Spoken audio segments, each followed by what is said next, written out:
In the last 2 or 3 days, I've been reading this book by Paul Hoffman. This book is about countering the corrupt. And it says here the what, who, where, why, how to counter corruption. This one. So as I've been reading it, I've noticed some things that I should have noticed but I've not noticed. The major problem in Kenya is not lack of employment, it is corruption. It's not bad healthcare, it's corruption. It is corruption that causes bad healthcare. It is corruption that causes lack of employment because it takes away opportunities meant for the unemployed. So all these problems, including, farmers not being able to get their dues or farming not being able to be profitable, it all stems from corruption. If we solve one problem called corruption, we'll fix the problem in Kenya. So now, let's go to class. So we have a problem. I'll ask my cameraman to come closer. This problem is called corruption. Sindio? Aya. Corruption is equals William Ruto.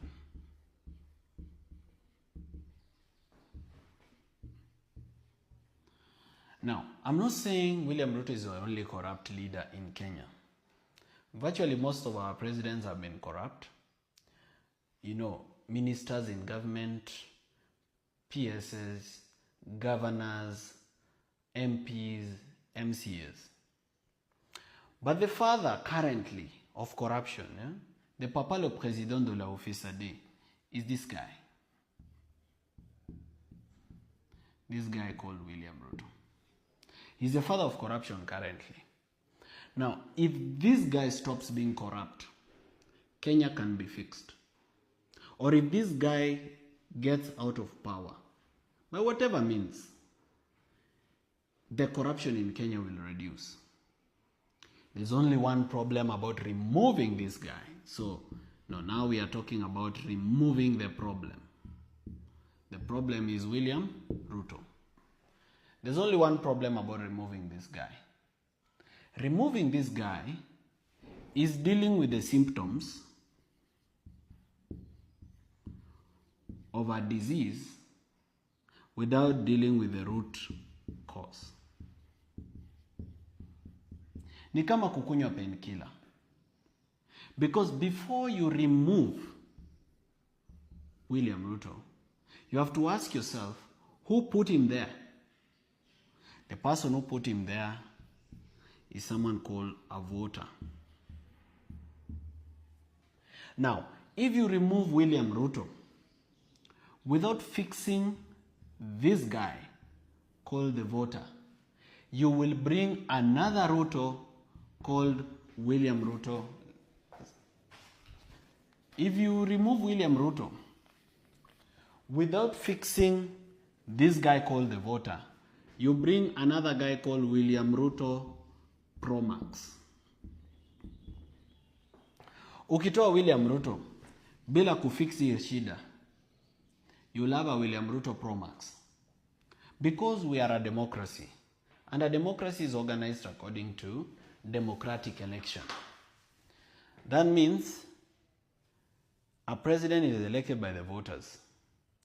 If the president is corrupt, it's because the voters wanted it that way. In fact, the 7 million voters cannot say that what I ordered versus what I received. What they ordered is exactly what they received. So then we've known that the problem is the voter. This voter has many problems. This voter, some of them voted because of tribalism. So there are Kalenjins who voted because Ruto is a Kalenjin. There are Kikuyus who voted because Ruto had a running mate who is a Kikuyu, who is Gachagua. So tribalism is a big problem here. All right? Number 2, about this voter, is the problem of bribery. Kuhongwa. And here we are talking about lessors, We are talking about wheelbarrows. We are talking about cash and other gifts. All right. Now, these are the majority of the voters. Now, William Ruto did not start being corrupt when he won the presidential election. He was corrupt from the beginning. People knew he is corrupt. They knew his role at the ICC, but they still voted for him. So what is wrong with these people who still voted for this guy, expecting the best out of the worst? It means to fix Kenya's problem, we must fix the Kenyans. To fix Kenya's problem, we must fix the Kenyans. Why do I say so? You see, in every corruption scandal, there is a lawyer, there's an accountant, there's a bank teller. All these people know what's going on, but they don't mind because it's benefiting them. Meaning those complaining about corruption are those who have not benefited from it or who are not benefiting from it. Now, these people are the few. The majority are the poor. When you steal 10 billion meant for medical equipment for various hospitals across the country, the people are going to suffer is not William Ruto. It's not his friends. It's not his business partners. It is the poor people kwa ground ndo wataumia. So how do you fix this voter? You fix this voter through civic education.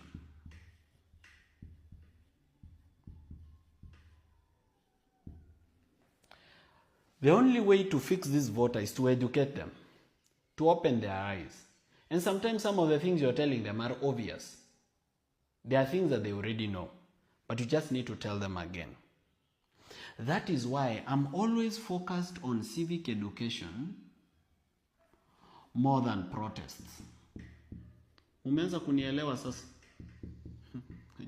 Jo wengine wenu hamunielewangi.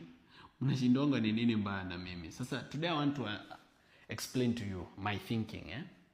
The reason I'm usually focused on civic education more than protest, street protest, is because civic education will fix the problem.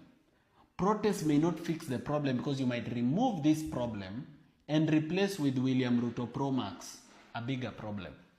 Why? Because you've not fixed the voter. All right?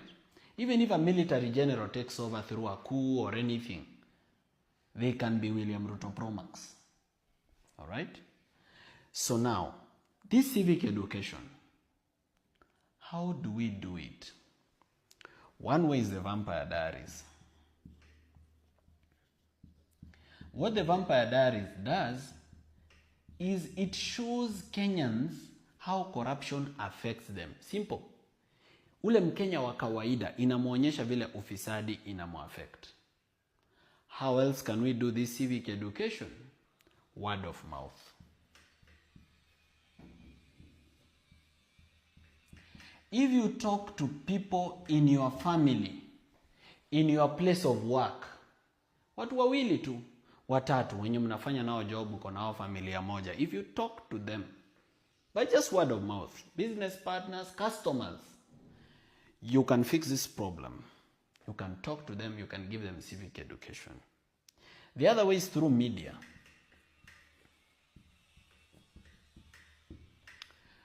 This media has a problem. You might realize that lately, I don't go to TV so much. That is because there is a problem here. Media is business. And most of the mainstream media, they have a relationship with this guy. In what sense? The government that this guy leads usually advertises through the media. And the money they pay for advertising is hundreds of millions, if not billions. So if they hit too much on this guy, he will deny them the money for advertising. The other thing is, this mainstream media is regulated by the Communication Authority of Kenya. This Communication Authority of Kenya is controlled by this guy because he's the head of government. All right? Now, these mainstream media, that's why you see them twisting stories. For example, let me give you a very good example. The governor of Narok hired criminals to come and beat us up. These criminals were not the people of Narok and they were not Maasais. And we made it very clear. We just said these are criminals who were hired. The people of Narok had no problem. But when the thing went to media twisted it. Media says a group of angry youth attack. They were not even youth.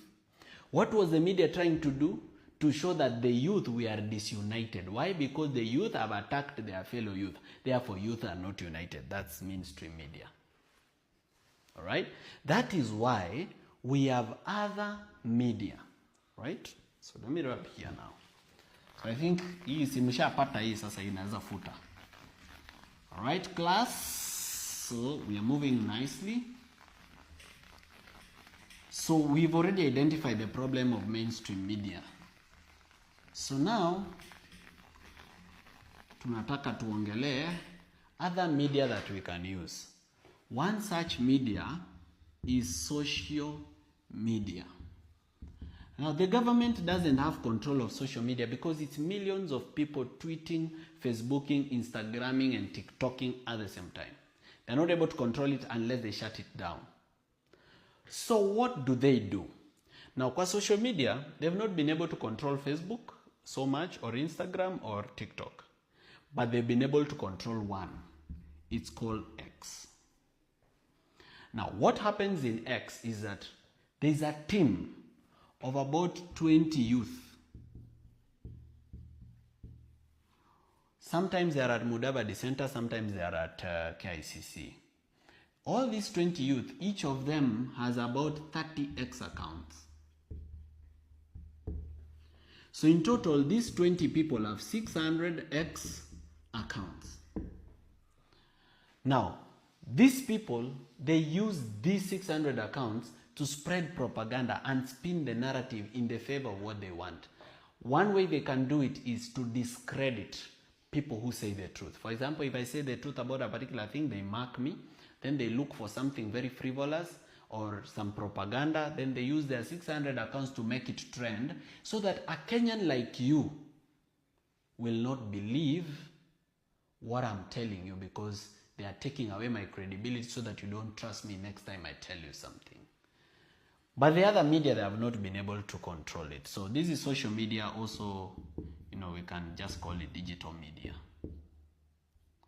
Now, there's a lot we can do here because they've only managed to control X, and that's not entirely. It's up to around, they've controlled X up to around 60%.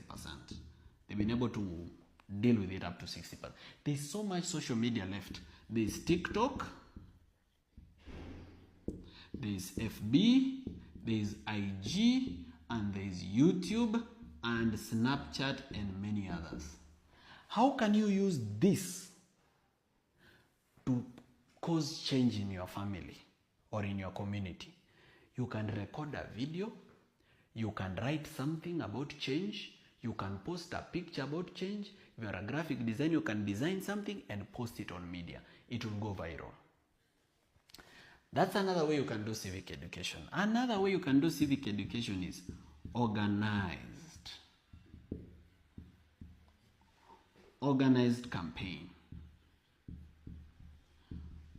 Now, organized campaign is where a group of pastors come together and decide to go to Kirinyaga for a campaign to talk about bad governance. They might use a public address system or just meet and greet, just meeting people and talking to them.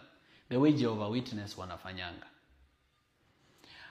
A group of doctors can come together and form a group and go to Kitale to do civic education to the people of Kitale about healthcare or about anything else. A group of lawyers, a group of farmers, a group of university campus students, just a group of people, like-minded people. Doesn't have to be many. Mnaweza kuwa watano, 10, ma roommate, ma beshte, ma workmate. You go and do organized campaign for civic education. And it doesn't have to be through Morara or through an NGO or through the government. You can do this on your own. You don't need anybody else. All right? So organize campaign. And many other ways of doing civic education. I can't talk about all of them in one video. Why is civic education important more than the protest? So now, ile swali mmekuwa mkijiuliza ni kwa nini tusiingie street saa hii? Mbona tufanye civic education kwanza ndio tusiingie streets? Let me tell you this. We have two options. One, to wait for 2027 and vote William Ruto out. This thing is very uncertain because Ruto can control IEBC by putting his people there. He can rig the ballot or he can kill opponents. He can do one of these three things and he will remain in power. This includes ile bill ya Cherargei ameleta to extend term. The other thing he can do is he can provoke the Kenyan public to do an uprising. So he can provoke Kenyans to do an uprising so that he declares a state of emergency. Hizi ni zile vitu anaweza fanya all to remain in power. And he's very capable. He has the money and he has the power and he has parliament and judiciary and many other institutions. So he's able to do it. So this 2027 is not a sure bet. We are not even sure whether that election is there because we are dealing with William Ruto. The second option we have is the streets. Now, if we go to the streets, we need to be not less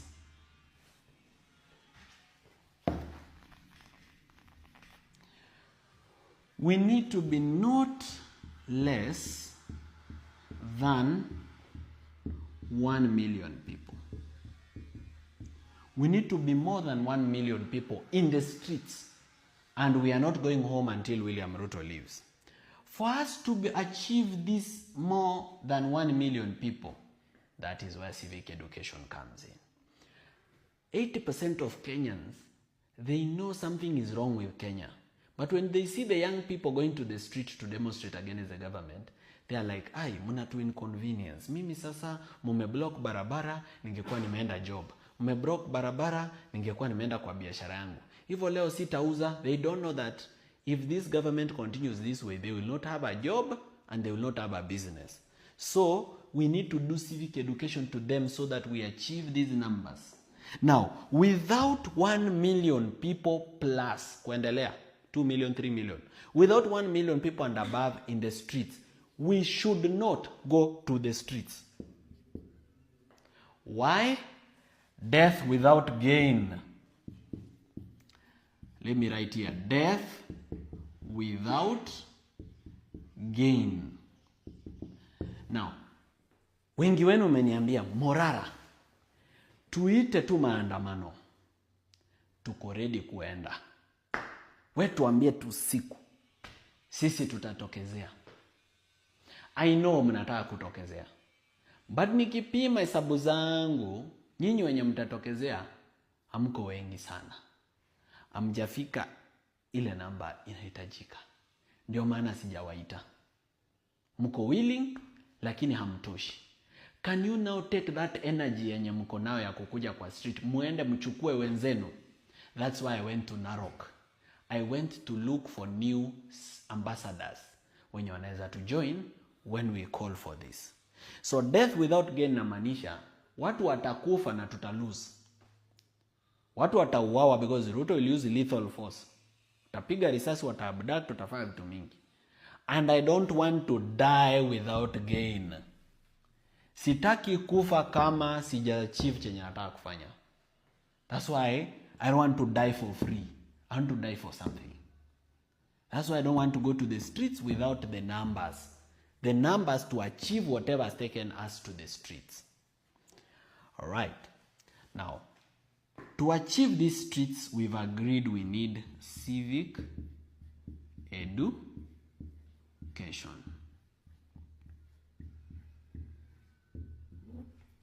Now, the question I have to you, my fellow Kenyan, today is this. You have complained about the state of healthcare. I have heard you. You have complained about bad governance. You have complained about agriculture. You have complained about all these things. My question is this. Are you willing to do something for change? Or do you just want to be a keyboard warrior, always complaining on social media and in small gatherings? Are you ready to do the little? As a government official, are you willing to help? By even just leaking some documents so that Kenyans can know how their money is getting lost. If you're willing to do something small towards this change, then I'm together with you. If you're not willing to do anything towards this, then I'm not with you. Thank you. See you in the next lesson.